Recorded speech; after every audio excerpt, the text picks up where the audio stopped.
start with new chapter, that is third chapter, issue of shares. तो यहाँ पे first second and third chapter are very very important chapters. जो weightage है first second और third chapter का it is of 30 to 35 marks. किस में से पूछेंगे? फर्स्ट सेकेंड और थर्ड चैप्टर में से. और जो लास्ट क्वेश्चन आएगा that is of 8 marks. Specifically वो 8 मार्क्स का क्वेश्चन सेकेंड चैप्टर में से तो रहेगा ही रहेगा. दैट इज़ इक्विटी शेयर्स, उसके टाइप्स, फीचर्स, प्रेफरेंस शेयर्स, उसके टाइप्स एंड उसके फीचर्स. तो 8 मार्क्स का क्वेश्चन उसमें से आ ही सकते हैं सेकेंड चैप्टर. तो all 3 chapters are very very important chapters. इसमें से कुछ भी यहाँ पे छोटा नहीं है. हर एक थिंग करना है, हर एक थिंग पढ़ के जाना है. So will start with third chapter, that is issue of shares. Issue of shares. So what is the meaning of shares that already we had done in second chapter. So what is the meaning of share capital? What is the meaning of shares already done in second chapter? What is the meaning of share capital? Share capital is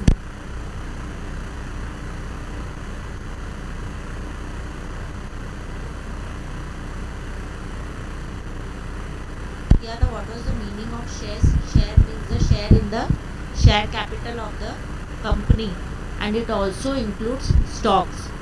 So stock of different type of shares. मतलब वहाँ पे different types of companies के shares दिए हैं तो it is known as stock. What is the meaning of share capital? Share capital क्या होगा? जो भी कैपिटल यहाँ पे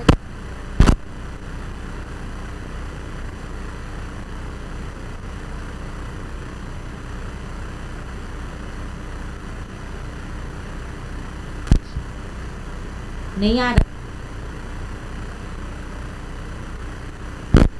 Not audible.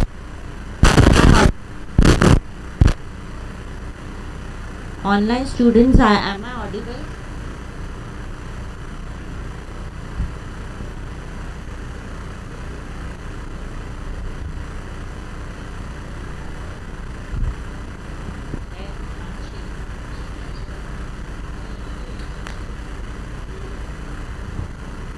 हाँ.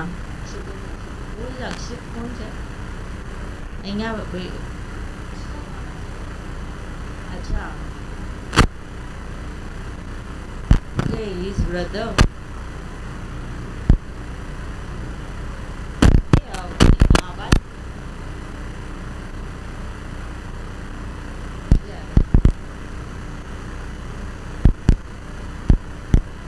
Clear now?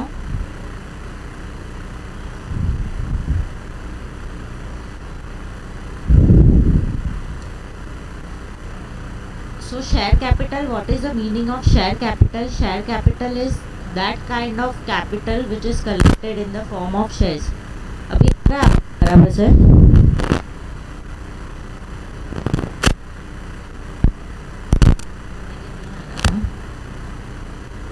हाँ हाँ.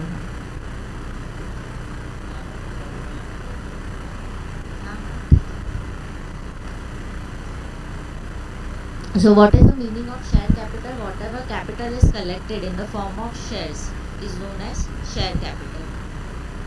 तो यहाँ पे types of shares और types of share capital, there are two different things. Types of shares दो types रहेंगे, equity shares and preference shares. लेकिन types of share capital, there are various types of share capital. So what is the meaning of what are the various types of share capital?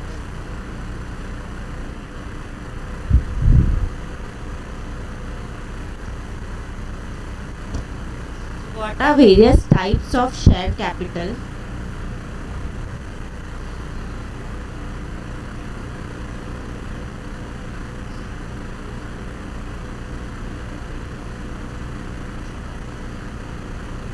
There are various types of share capital. First is authorized share capital. What is the meaning of authorized share capital? Authorized share capital is that capital which is collected. Authorized share capital is that capital which is written on the memorandum of association. So whenever you are collecting capital in the form of shares, तो company तो incorporate पहले होगी, तो incorporation से पहले यहाँ पे दो documents, important documents you have to file.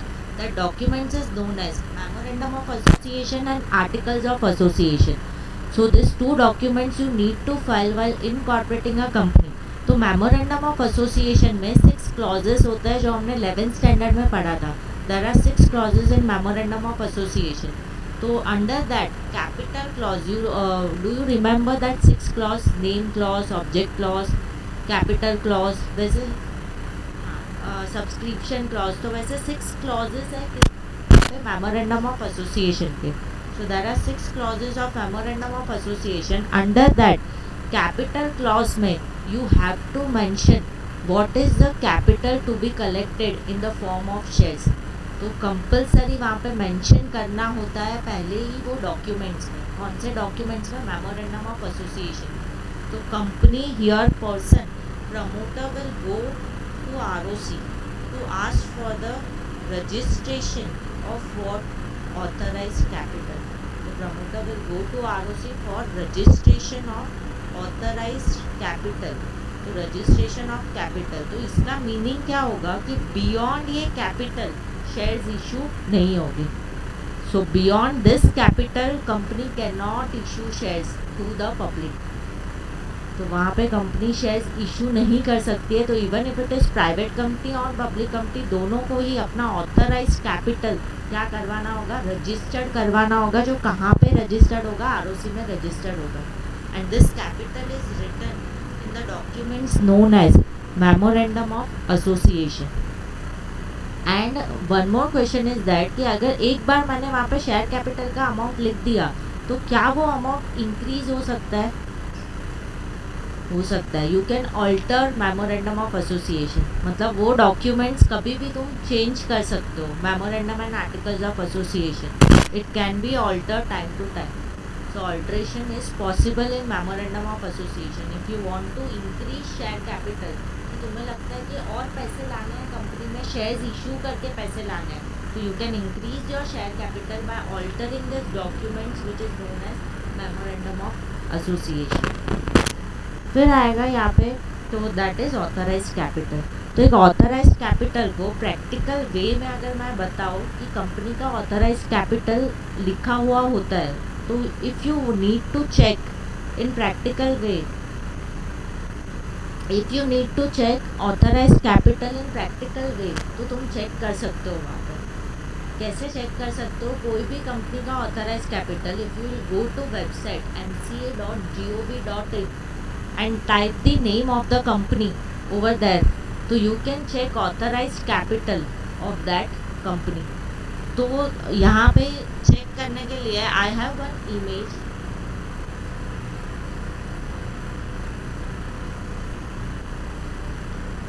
See, I have one image of company information. Company का मास्टर डेटा.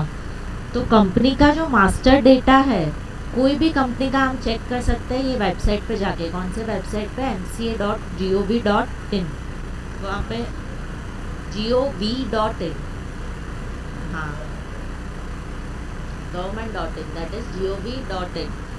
सो ये वेबसाइट पे जाके you can check the authorise capital. See यहाँ पे Zepto marketplace private limited, उसका authorise capital कितना है तो चेक करना है. तो we can check. See your registration number is given, date of incorporation is given, registered address, email ID, registered office का एड्रेस जो रजिस्टर्ड होता है ROC में, फिर वो लिस्टेड है या नहीं है स्टॉक एक्सचेंज में, दैट इज ऑल्सो मैंशन. तो it is not listed in stock exchange, it is company limited by shares, it is non government company, it is private company, तो भी उसको authorise capital. See authorise capital कितना mention किया है यहाँ पे?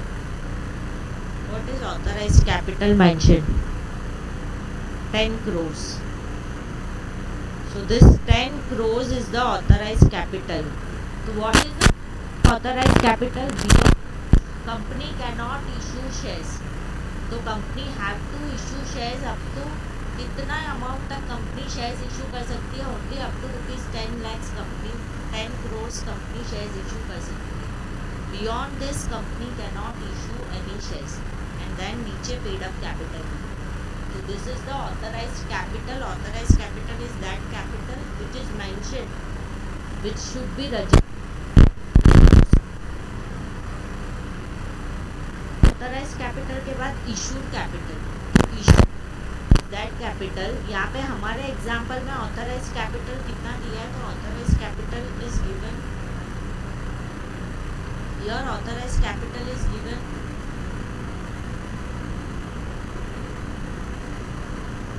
सी authorised capital is 1 lakh equity shares of rupees 10 each. The total amount is rupees 10 lakhs. 1 lakh equity shares 10 crore का Zepto का था। यहाँ पे हमारे एग्जाम्पल में दैट वाज जेप्टो का कैपिटल। दिस इज 10 lakhs हमारे एग्जाम्पल ये दिया है is authorised capital. Now issued capital, what is the meaning of issued capital? So if you are going for shopping, तो जितना भी बैंक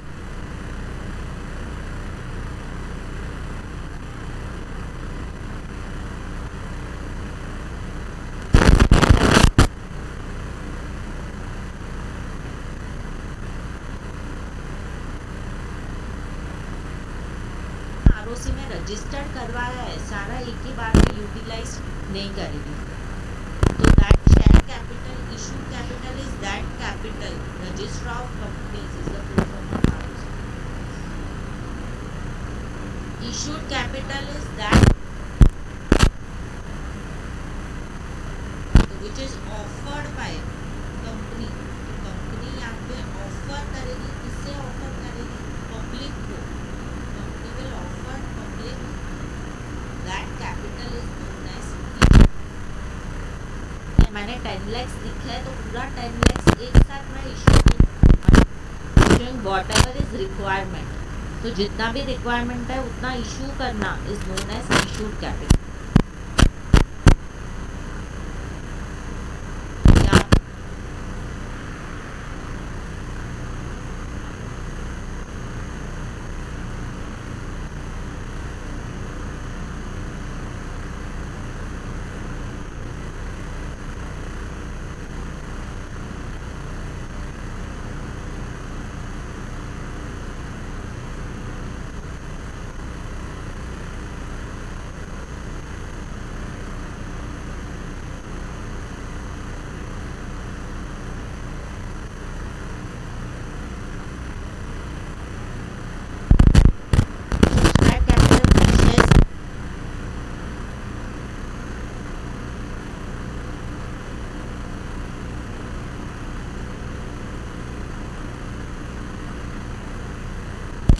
फॉर एग्ज़ाम्पल अगर colleges में वहाँ पे सीट्स वेकेंट है, 300 सीट्स वेकेंट है, तो ज़रूरी नहीं है कि सब लोग 300 स्टूडेंट्स एडमिशन्स लेने आएंगे ही आएंगे। ज़्यादा भी आ सकता है, कम भी आ सकता है एडमिशन्स लेने के लिए अकॉर्डिंग।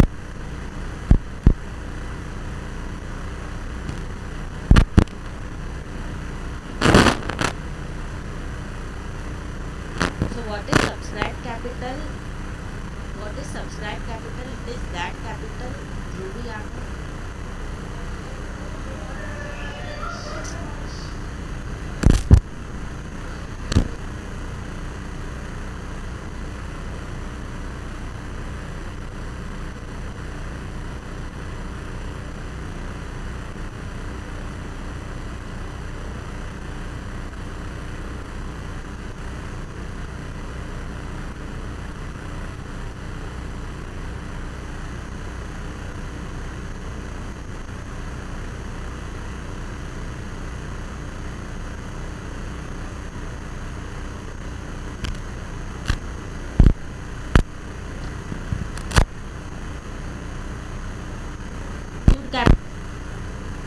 subscribed capital.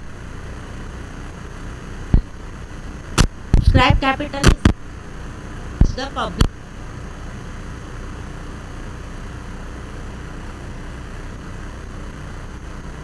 एग्जाम्पल देना है।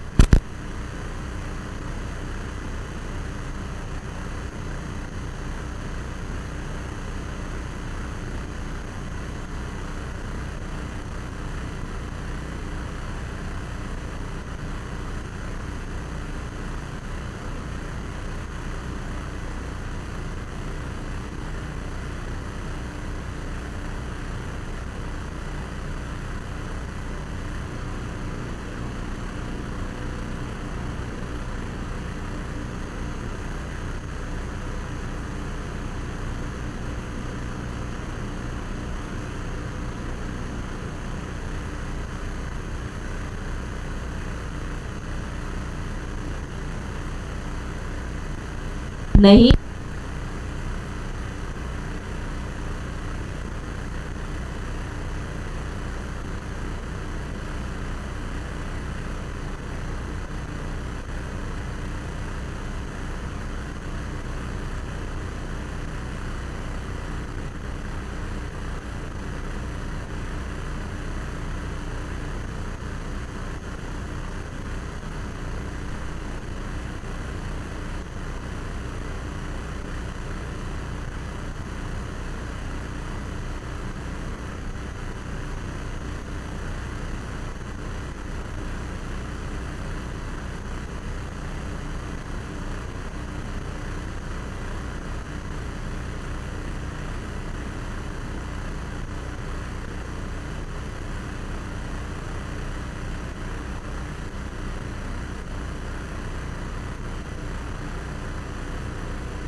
ask for full amount of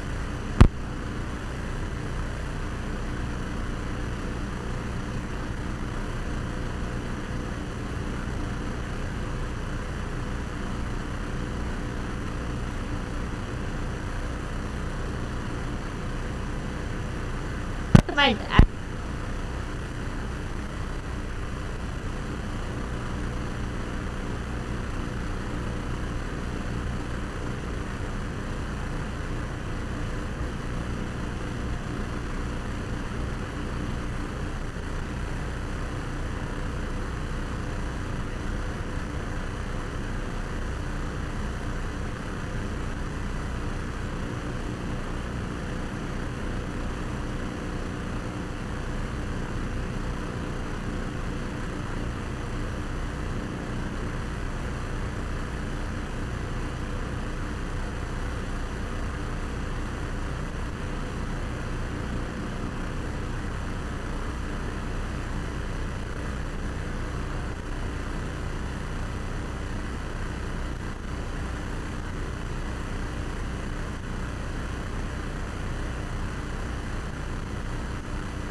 Online students, am I audible right now?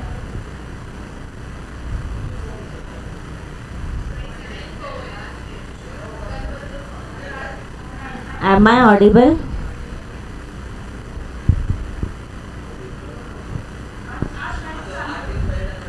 Allotment of shares. What is the meaning of allotment of shares? Allotment of shares क्या होता है? तो सबसे पहले जब भी कंपनी शेयर्स इशू करती है पब्लिक को, तो what company is giving, company is offering, company is giving your invitation to an offer.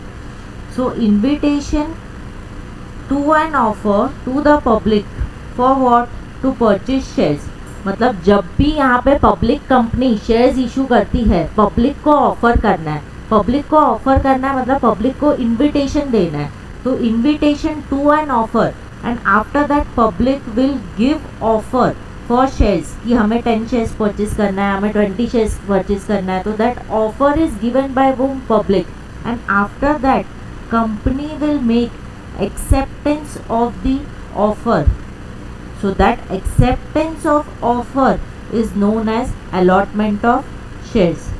And while the company public is offering, this acceptance of offer is known as allotment of shares. और invitation to an offer allotment of shares है. सो invitation to an offer, अभी public को जब भी हम company invite करती है तो इन्विटेशन के लिए क्या देना होगा पब्लिक को? तो वहाँ पे प्रोस्पेक्टस इशू करना होगा. That prospectus you need to file where on ROC. मतलब आरओसी में प्रोस्पेक्टस को फाइल करवाना होगा और आफ्टर प्रोस्पेक्टस फाइल्ड होगा वो इशू करना होगा पब्लिक को. तो public will here give the offer to whom? तो offer is given to company. मतलब application, company will apply here for number of shares. So that application of shares and after that company will make the acceptance. तो that acceptance is known as allotment of shares. तो सबसे पहले क्या होगा कि public company जब भी यहाँ पे शेयर्स इशू कर रही है पब्लिक को, तो पहले क्या इशू करना होगा? Prospectus. Prospectus is an like invitation card to the public. तो it is an invitation to an offer inviting all the public to subscribe for my shares of for the company shares, to subscribe for what? To the company's shares. That is known as prospectus. The allotment of shares का procedure क्या है ये समझा. जैसे तुम लोग को college में एडमिशन के पहले प्रोस्पेक्टस देंगे, एप्लीकेशन फॉर्म देंगे, तो you will apply in 10 colleges but you will get admission only in 1 college. मतलब एडमिशन एक ही कॉलेज में लोगे. तो यहाँ पे भी प्रोस्पेक्टस इशू करना है. कौन इशू करेंगे? कंपनी इशू करेगी पब्लिक को. और ज़रूरी नहीं है सारे पब्लिक आएंगे शेयर्स परचेज करने के लिए. तो अप्लाई होने के बाद this will go to board of directors who has the authority to issue for the allotment of shares. तो company board of directors has the authority for allotment of shares. तो authority किसके पास रहेगा? Shares allot करने के लिए power किसके हाथ में रहेगा? तो power is in the hands of ROC या बोर्ड ऑफ डायरेक्टर्स. पावर किसके पास पे रहेगा शेयर्स अलॉट करने के लिए? आरओसी नहीं आएगा, बोर्ड ऑफ डायरेक्टर्स के पास पावर रहेगा. Power is with the board of directors. Board of directors will allot. Board of directors क्या अलॉट करेंगे? वहाँ पे शेयर्स अलॉट करेंगे. तो if someone had applied for 10 shares, तो ज़रूरी नहीं है उसका 10 शेयर्स का अप्रूवल हो जाएगा वहाँ पे. तो allotment can be made on the basis of allotment, मतलब on the basis of distribution. तो अलॉटमेंट बेसिकली क्या होता है कि शेयर कैपिटल को जो भी इशू किया था अभी उसको क्या करना है? डिस्ट्रीब्यूट करना. मतलब जिसने जो पब्लिक आई है कंपनी में ऑफर लेके, एप्लीकेशन लेके, अभी वो एप्लीकेशन का एक्सेप्टेंस करना.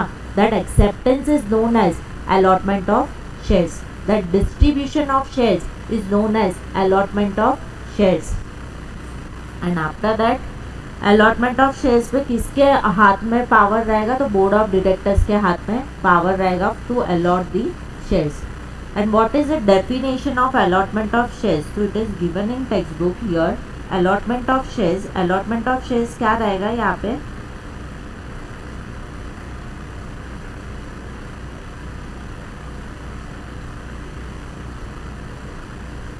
The appropriation out of previously unappropriated, appropriation मतलब डिस्ट्रीब्यूशन, तो distribution of previously unappropriated capital, unappropriated capital of the company for certain number of shares to a person is known as allotment of shares. So what is allotment of shares? Allotment of shares is allotment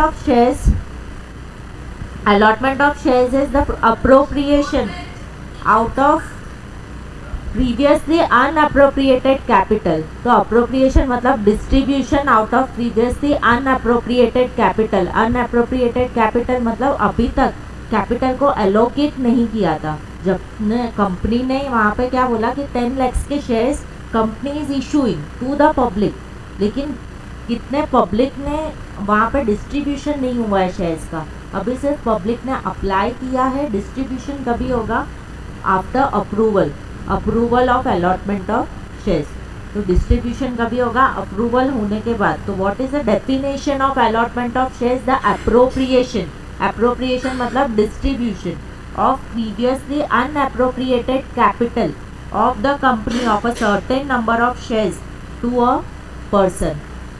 can you repeat the definition of allotment? क्या आएगा definition of allotment? The appropriation किसमें से distribution करना है? Unallocated capital of a company of a certain number of shares to a person is called as allotment of shares. And power किसके हाथ में है? तो board of directors have the authority of unallocated capital of the company. Then under companies act demat form में shares issue करना है, तो डीमटीरियलाइज्ड form में कभी शेयर्स को अलॉट करोगे? See under the companies act 2013 there are various conditions following companies have to issue shares in dematerialised form. A company making a public offer in excess of 10 crores, तो बोला है जो company यहाँ पे public offer कर रही है इन excess of ₹10 crores, that is if it exceed 10 crore, तो वहाँ पे डीमटीरियलाइज फॉर्म में शेयर्स को इशू करना है। And unlisted public company for its new issue, नहीं पढ़ना है अलॉटमेंट ऑफ शेयर्स, तो विल स्टार्ट विद प्रोविजन। अभी बताया ना मैंने,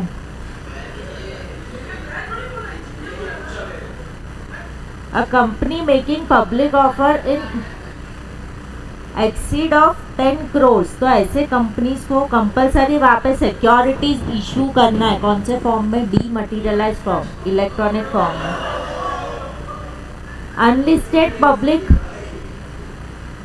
unlisted public company for its new issue with effect from 10 September 2018, मतलब इवन अनलिस्टेड पब्लिक कंपनी है जो न्यू इशू कर रही है उसको भी डीमैट में सिक्योरिटीज को इशू करना है।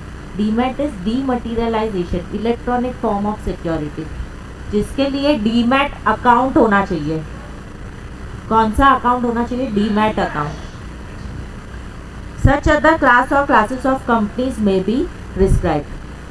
May be prescribed means whatever is given under Companies Act 2013. So company issuing shares in dematerialized has to comply with the provisions of Depositories Act 1996. ये provisions fulfill करना है, ये regulations क्या करना है, उसे fulfill करना है। So now what are the provisions or conditions for allotment of shares? तो ये समझा तुम लोग को allotment of shares क्या है, तो ही हम provisions में जा सकते हैं। What is allotment of shares? जो किसको अलॉट करना है? एप्लीकेशन कौन देगा? एप्लीकेशन कौन देगा? यहाँ पे सुना ही नहीं, फिर तुम लोग ने लेक्चर ही नहीं सुना। यहाँ पे एप्लीकेशन फॉर्म कौन देगा, किसे देगा वहाँ पे?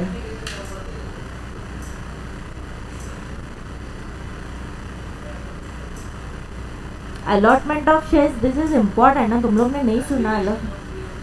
पब्लिक अप्लाई करेगी ना कंपनी को एप्लीकेशन फॉर्म सबमिट करके, that I want to apply for shares, and then after that company is accepting, तो acceptance of offer is known as allotment of shares. Invitation कौन से डॉक्यूमेंट पे देना है? हाँ, प्रोस्पेक्टस, जो हम इनवाइट करते हैं पब्लिक को शेयर्स इशू करने के लिए, तो that document is called as prospectus, that is invitation to an offer. फिर आएगा प्रोविजंस और conditions for allotment of shares. तो व्हाट आर प्रोविजंस और conditions for allotment of shares? दो प्रोविजंस है, statutory provisions and general provisions. Statutory provisions are that provisions which are laid down by Companies Act 2013। तो ये provisions तो हम skip कर ही नहीं सकते, इसमें से सारे provisions, rules, regulations हमें follow करना है for allotment of shares। अभी यहाँ पे कंपनी को एक डॉक्यूमेंट बनाना होता है, दैट इज प्रोस्पेक्टस। तो प्रोस्पेक्टस में यहाँ पे अमाउंट लिखना होगा, कितना अमाउंट कंपनी लिखेगी। फॉर एग्जाम्पल, अगर कंपनी को इशू करना है, like company wants to undertake some project, तो उसके प्रोजेक्ट को फुलफिल करने के लिए कंपनी को चाहिए वहाँ पे 100 लाख रुपीज़। तो कंपनी अगर 100 लाख रुपीज़ इशू कर रही है, हाँ 1 करोड़ या बोथ इज सेम थिंग यार।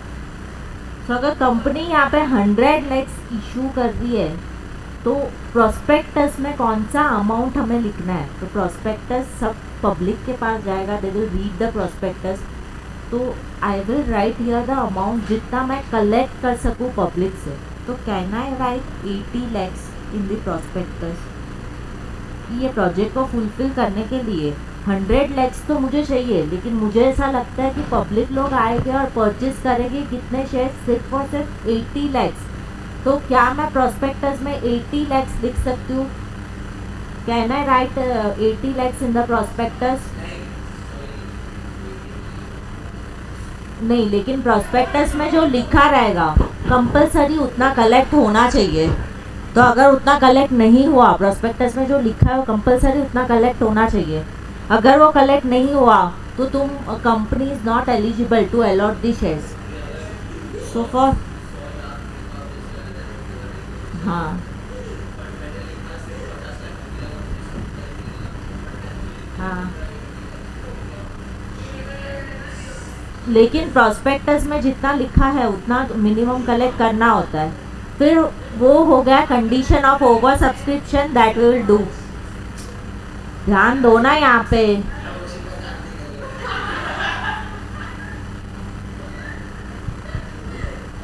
क्या कर रहे हो?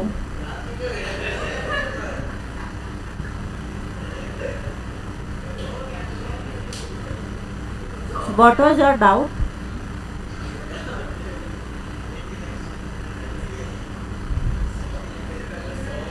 हाँ,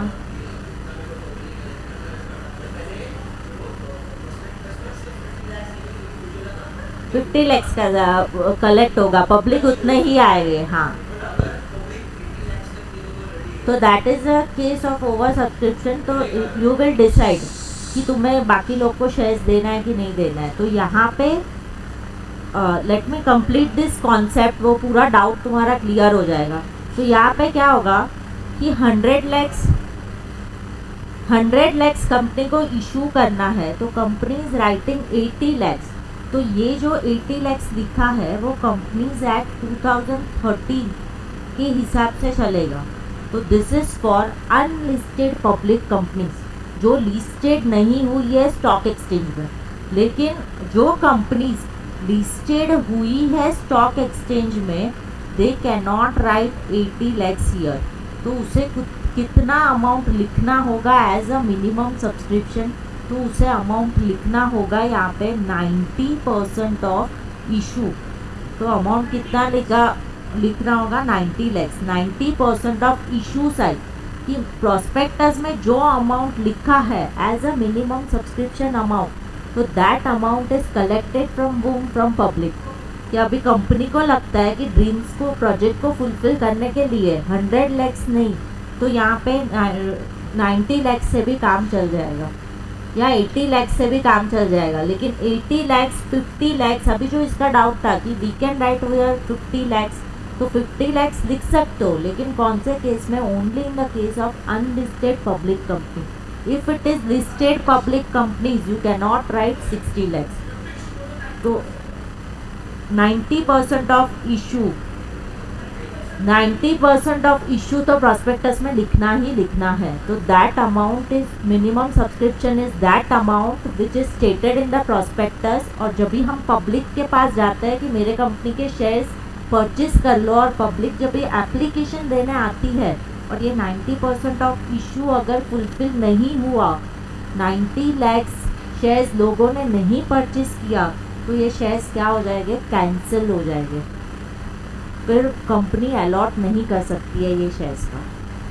सो क्लियर हुआ? डाउट है? अभी भी डाउट है?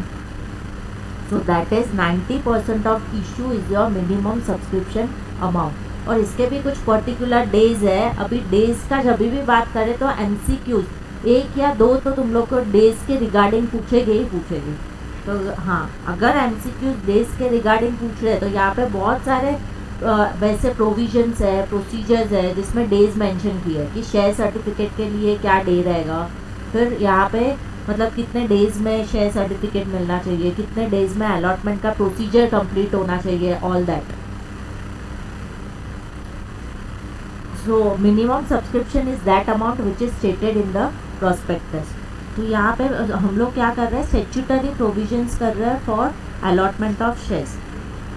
So first provisions is registration of prospectus. Prospectus को कहाँ पे रजिस्टर करवाना है? ROC में, which is signed by every propose director और director duly authorised by advocate.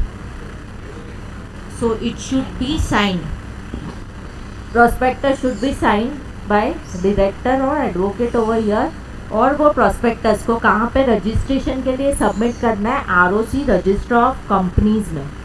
फिर आएगा एप्लीकेशन मनी। तो व्हाट इज एप्लीकेशन मनी? जितने भी शेयर्स हम अप्लाई करते हैं, फॉर एग्जांपल अगर मैंने यहाँ पे पब्लिक को शेयर्स इशू किया है एंड 10 शेयर्स के लिए पब्लिक ने अप्लाई किया है, तो व्हाट इज एप्लीकेशन मनी? क्या होगा कि कंपनी पूरा 10 रुपीज़ एक साथ नहीं डिमांड करेगी। तो एप्लीकेशन मनी कंपनी या तो 5% ऑफ नॉमिनल वैल्यू रहेगा या फिर 25% of nominal amount. Again if your company is following SEBI के rules and regulations, if your company is listed in stock exchange and they are following SEBI stock exchange board of India के rules regulations, so they SEBI stock exchange थोड़ी बोला मैंने, securities exchange, securities exchange board of India बोला मैंने, securities exchange बोला, stock exchange है, securities exchange board of India. So the application money is minimum 25% of nominal amount of shares. तो यहाँ पे एप्लीकेशन मनी कितना होना चाहिए? कलेक्ट होना चाहिए 25% of nominal amount of shares. अभी amount of shares, nominal amount of shares मतलब 10 रुपीज़ है, तो 10 रुपीज़ का 25% कितना आएगा? 2.5%। तो एज एन एप्लीकेशन एक शेयर के लिए कितना पेमेंट चाहिए? वहाँ पे एक शेयर के लिए 2.5 रुपीज़ कलेक्ट करना है। अगर 10,000 शेयर्स पब्लिक को परचेज करना है तो मुझे नॉमिनल अमाउंट वहाँ पे कंपनी के बैंक में डिपॉजिट होगा, तो that amount is known as nominal amount. तो what is application money? Application money जब भी हम अप्लाई करने के लिए जाएंगे shares, public will go to the company for application of shares, और उसमें से वहाँ पे जो अमाउंट पे करना that is your application money. And what is minimum subscription? वो अभी किया हम लोग ने। Minimum subscription is that amount which is stated in the prospectus. So here it must be brought by subscribers and this amount is collected within कितने days पे collect होना चाहिए? तो it shall be collected within 30 days from the issue of prospectus. कितने days में minimum subscription amount collect होना चाहिए? 30 days from which date? From the date of issue of prospectus। From the date of issue of prospectus 30 days के अंदर collect होना चाहिए कौन सा अमाउंट, मिनिमम सब्सक्रिप्शन का अमाउंट। और अगर यहाँ पे if minimum subscription is not collected तो रिफंड करेंगे कितने डेज में, 15 days of closure of the issue. If minimum subscription is not collected ROC will cancel. Prospectus में मिनिमम सब्सक्रिप्शन अमाउंट कलेक्ट करना ज़रूरी है, और अगर मिनिमम सब्सक्रिप्शन अमाउंट कलेक्ट नहीं हुआ तो शेयर्स अलॉट नहीं होंगे। अगर शेयर्स अलॉट नहीं होंगे तो रिफंड करना होगा जो एप्लीकेशन मनी लिया है किससे, पब्लिक से। तो एप्लीकेशन मनी कितने डेज में रिफंड करेंगे, 15 डेज में रिफंड करेंगे। So what is the time period for collecting the application, what is the time period for collecting the minimum subscription amount? For collecting, what is the time period, days कितना रहेगा for minimum, 30 days from the date of issue of prospectus. And if shares are under subscribe का meaning क्या रहेगा कि मैंने वहाँ पे prospectus में लिखा है 90 लैक्स, लेकिन 90 लैक्स कलेक्ट नहीं होता है, कलेक्ट हो रहा है यहाँ पे ओनली 50 लाख रुपीज़। तो व्हाट इज़ अंडर राइटर्स, तो my company can appoint underwriters and ask them to purchase the shares of the company. अभी अंडर राइटर्स क्या सोच के वहाँ पे शेयर्स परचेज करेंगे,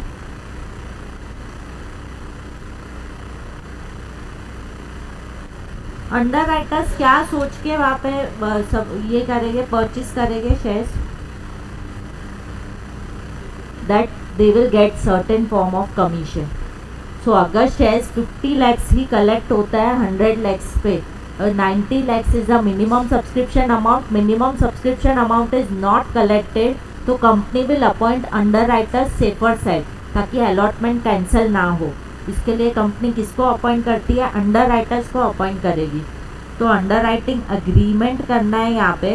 now who can be appointed as underwriters, who can be appointed as underwriters, can individual person be appointed as underwriters, companies, banks, financial institutions, they can also be appointed as underwriters. So they will purchase the shares of the companies and what they will get certain part of commission on it. So that is underwriting agreement. और एक question था, क्या partly paid up shares पे dividend मिलता है, यहाँ पे partly paid up shares रहेंगे। तो हम लोग जब भी कर रहे थे called up capital, uncalled capital, तो क्या पार्टली पेड अप शेयर्स है, 10 रुपीज़ है, उसमें से 5 रुपीज़ ही पे किया है, तो क्या तुम्हें डिविडेंड मिलेगा। एंड अगर पार्टली पेड अप शेयर्स है तो क्या बोनस शेयर्स मिलेगा, if there are partly paid up shares तो they will get bonus shares. No, partly paid up पे बोनस नहीं मिलता है, पार्टली पेड अप पे डिविडेंड मिलेगा, but they can not get bonus shares. हाँ, लेकिन वो भी अगर फुल्ली पेड है तो बोनस मिलेगा, हाँ, otherwise they will not get bonus. Then closing of subscription list, जैसे ही कंपनी ने यहाँ पे प्रॉस्पेक्टस दिया, सब्सक्रिप्शन लिस्ट 3 डेज के लिए ओपन रहेगा, मतलब 3 डेज का टाइम पीरियड मिलेगा for purchasing the shares of the company.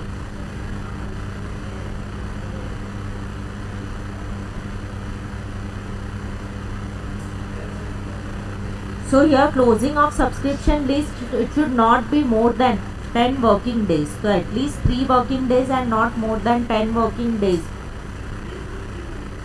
के अंदर क्या करना है, शेयर्स को अप्लाई करना है। तो closing list, closing of subscription list, applicants can apply for shares only when the subscription list is open, once it is close they can not apply for shares. फिर आएगा बेसिस ऑफ अलॉटमेंट, तो in case if there is over subscription, मतलब 90 लैक्स के shares issue है, तो if there is over subscription मतलब ज़्यादा लोग आए हैं शेयर्स परचेस करने के लिए, तो अगर ज़्यादा लोग आए हैं वहाँ पे शेयर्स परचेस करने के लिए, तो that is the case of where you are going. So what is the meaning of over subscription, over subscription क्या होगा,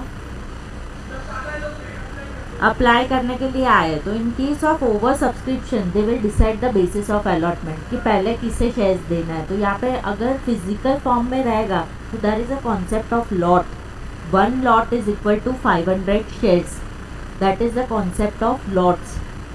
तो वहाँ पे किसी ने 5 लॉट्स के लिए अप्लाई किया है, मतलब 500 शेयर्स के लिए, तो उसे भी 1 लॉट पे 100 शेयर्स दे देंगे और बाकी का lot they will decide on the basis of allotment. Basis of allotment मतलब कौन से सब्सक्राइबर्स को कितने शेयर्स देने हैं, दे विल डिसाइड। जैसे हम डिसाइड करते हैं कि हमारे पास जितना फर्स्ट कम फर्स्ट बेसिस आया उसे ही यहाँ पे एडमिशन्स मिलेगा। If we had decided like that तो we will give admissions like that. मतलब स्कूल कॉलेजेस में फॉर एग्जाम्पल अगर ऐसे डिसाइड किया है कि जो पहले फॉर्म भरा वो लोग को ही एडमिशन्स मिलेगा, जो बाकी आएगा वो लोग को नहीं मिलेगा, तो दैट इज़ बेसिस। तो यहाँ पे भी वो लोग बेसिस डिसाइड करेंगे ऑफ अलॉटमेंट। तो what they will decide here on the basis of lots of shares. तो अगर फिजिकल फॉर्म रहता है तो लॉट रहता है वहाँ पे शेयर्स का। एक लॉट अगर 100 शेयर्स है तो किसी ने 5 लॉट लिया है, किसी ने 10 लॉट्स लिया है, तो it will be decided accordingly. फिर आएगा over subscription. Over subscription is over subscriptions when application received for shares more than the number of shares offered by the company। तो अगर ज़्यादा शेयर्स ऑफर किया है कंपनी ने, तो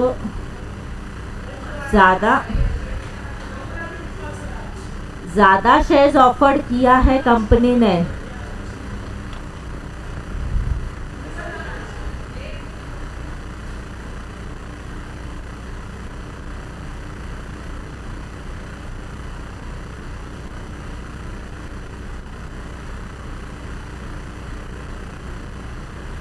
क्या रहेगा?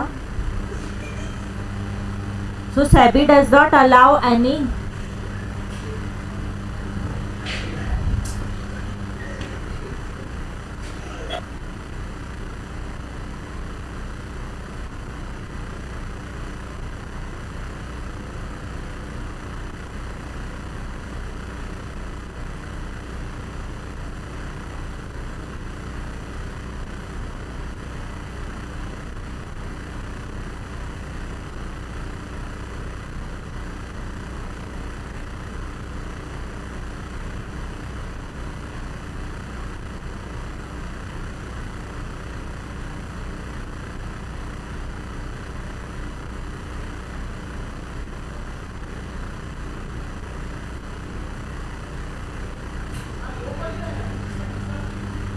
So SEBI does not allow any allotment through offer, document or prospectus.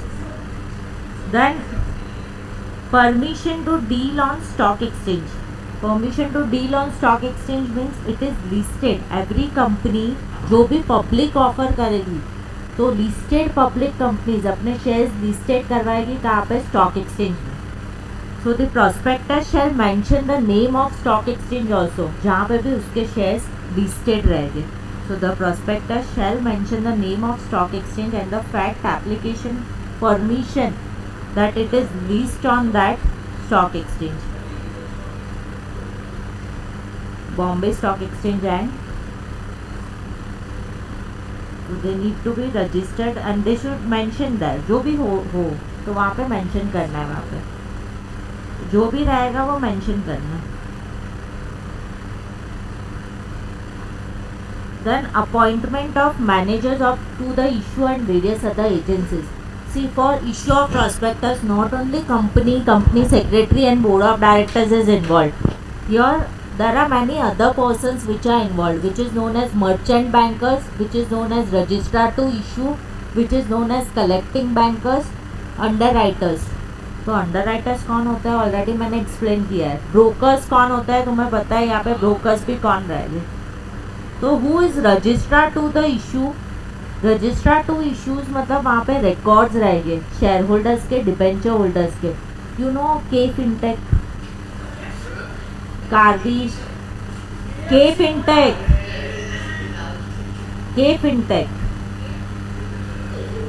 Karvy सुना है? कार्वी, ये तुम लोग का एग्जाम्पल्स दो तो तुम लोग उससे अच्छा एग्जाम्पल्स ही नहीं देना, तो जाने दो. If I am giving examples तो यू पीपल आर क्या?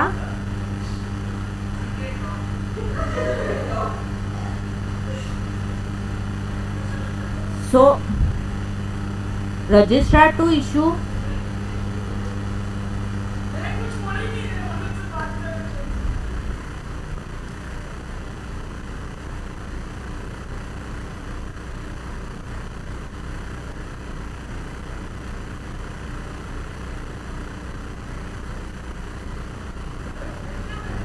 ठीक है, रजिस्ट्रार टू इशू क्या रहेगा? जो रिकॉर्ड्स रखेगा शेयर होल्डर्स का, डिबेंचर होल्डर्स का.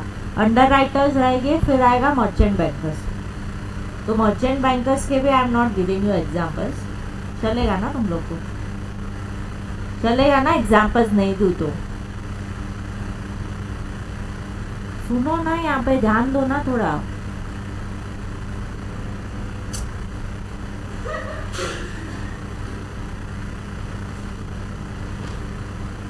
So what is registrar to issue?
What is registrar to issue?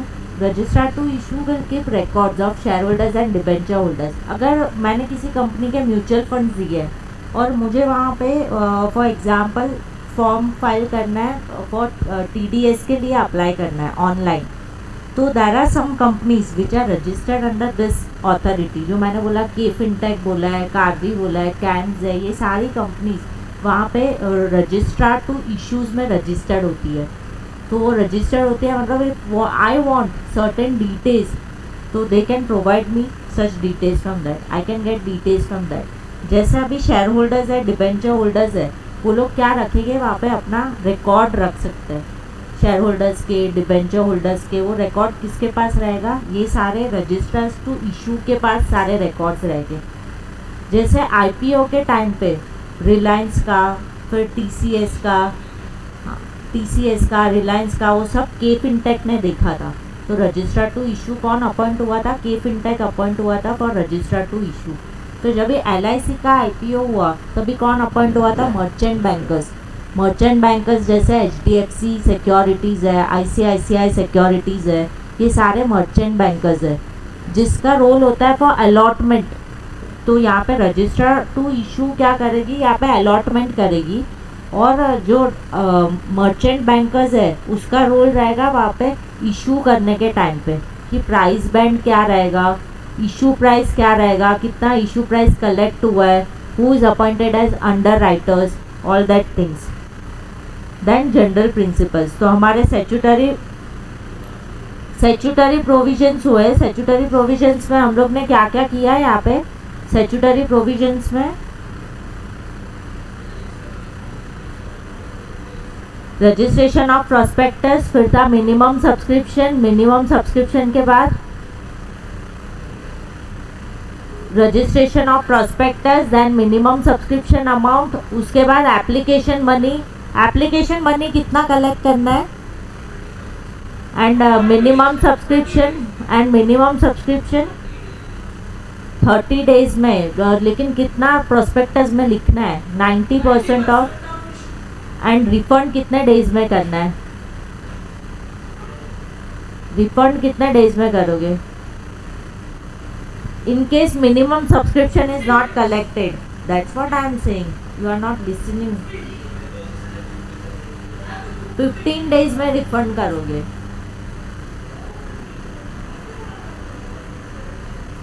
Then general provision,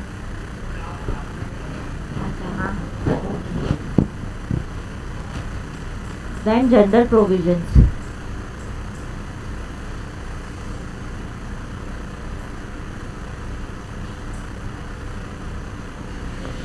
so general provisions क्या क्या रहेंगे फॉर पेपर पैटर्न, कल डिस्कस कर लेते हैं, फ्राइडे को है ना तुम लोग को lecture.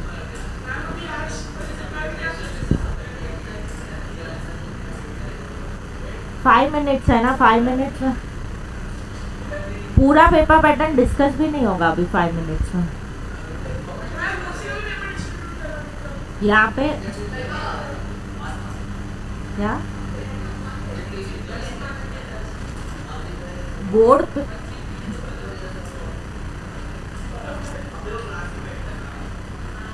You are telling me अभी जो पेपर है उसका paper pattern, board paper pattern ना, उसमें ऑब्जेक्टिव्स कितने मार्क का है वैसे, according to board paper pattern ही पेपर बनाया मैंने, तो ऑब्जेक्टिव्स पेपर पैटर्न सेम है, मार्क्स का एलोकेशन सेम नहीं रहेगा ना वहाँ पे। ऑब्जेक्टिव्स जो है वो 8 मार्क्स के दिया है मैंने वहाँ पे, हाँ 8 मार्क्स का ऑब्जेक्टिव्स है। इसके बाद केस स्टडी भी पूछा है, डिस्टिंग्विश भी पूछा है, और अच्छा मतलब वहाँ पे 8 मार्क्स का ऑब्जेक्टिव्स रहेगा। आफ्टर ऑब्जेक्टिव्स वहाँ पे रहेगा डिस्टिंग्विश। डिस्टिंग्विश एक ही है 4 मार्क का, नहीं आउट ऑफ 2 नहीं है, बिकॉज ये चैप्टर में 2 नहीं है, इसके लिए ऑप्शन नहीं दिया है, एक ही रहेगा। एंड उसके बाद वहाँ पे केस स्टडी रहेगा 4 marks. That's what I am saying, you are not listening. अभी ध्यान से सुनो, यहाँ पे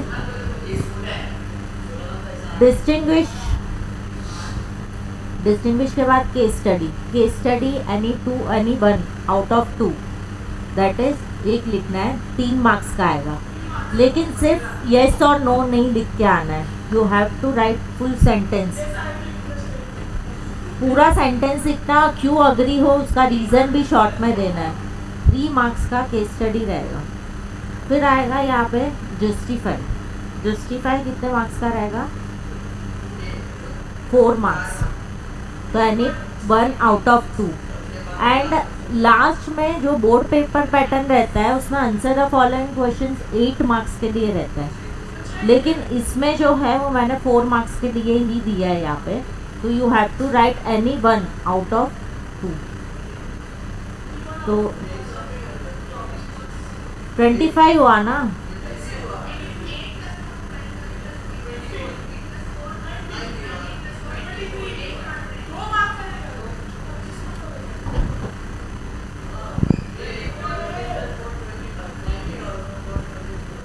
डिस्टिंग्विश काम किया तुम लोग ने, और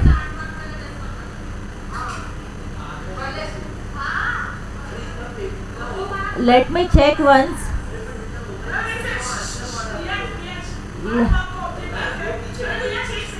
8 प्लस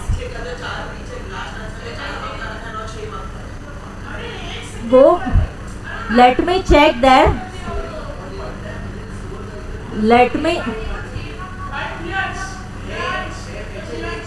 ठीक है, लेट मी चेक, मुझे एक बार चेक भी करना है, तो मैं एक बार चेक करके फिर कल इन्फॉर्म करती हूँ।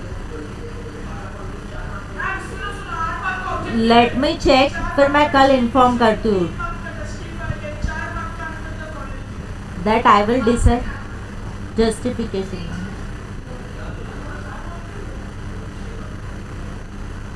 मैंने वहाँ पे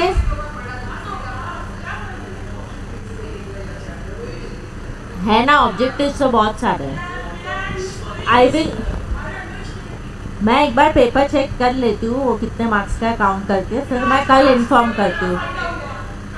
कल इन्फॉर्म करती हूँ, ठीक है। फ्राइडे एग्ज़ाम है ना, तो पढ़ना तो सब है। बेसिक पेपर पैटर्न दे दिया है तुमको। You don't have to go, lecture हुआ नहीं है मेरा अभी तक। नहीं कोई नहीं जाएगा यहाँ पे। Sit down, no one will go. Now general provisions, नहीं अभी नहीं बताना है। नहीं बताना है, बैठो वहां पे, नहीं बताना है।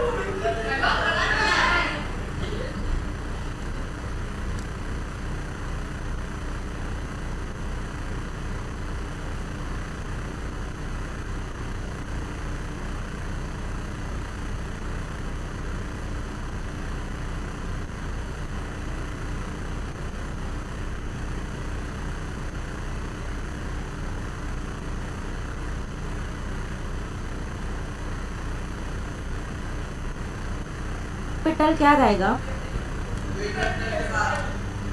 What is authorised capital? Authorised capital and investor ने ऑथराइज करके भेजा, वो आरओसी को रजिस्टर्ड करेगी वो, and it is also known as registered capital, nominal capital. What is then subscribe capital, issued capital,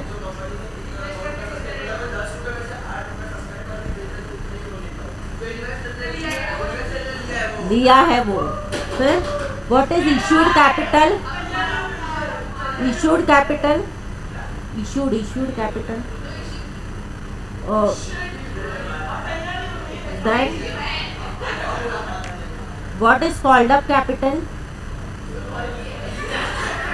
call किया फॉर रुपीज, वही होगा कॉल्ड अप कैपिटल, लेकिन for unpaid amount rupees. Then what are statutory provisions for allotment of shares? Allotment of shares होता क्या है? Invitation to an offer, कौन सा document देना है? एप्लीकेशन के लिए application form, acceptance of offer is known as allotment of shares. फिर आएगा यहाँ पे statutory provisions. What are statutory provisions? Minimum subscription, फिर था मिनिमम सब्सक्रिप्शन, और क्या आएगा? एप्लीकेशन मनी, फिर क्या था? एप्लीकेशन मनी के बाद and closing of subscription list, वो सब नहीं है। Closing of subscription list, appointment of under writers etcetera. Revise करके आना नेक्स्ट।